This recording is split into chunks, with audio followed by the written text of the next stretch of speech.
Welcome to the Banker Lamp. Please enjoy the video. You will begin by confirming you have an administrator account and that the PC is plugged in. A reset can briefly disrupt connections.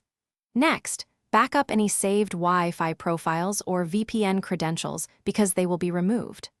Once done, open Start, choose Settings, and go to Network and Internet so you land directly where the reset controls are located. Make sure Windows is up to date to reduce post-reset driver issues before proceeding to the reset option. Now you perform the actual reset. In Network and Internet, select Status and scroll to the Network Reset link. Click it to open the confirmation dialog. You'll be told all network adapters will be removed and reinstalled. Accept and confirm. Then allow Windows to schedule a restart. Do not interrupt the shutdown. After restart, Windows will automatically reinstall network adapters and restore default settings. Make sure to reconnect to Wi-Fi and re-enter passwords. Install any vendor drivers if a manufacturer adapter needs them.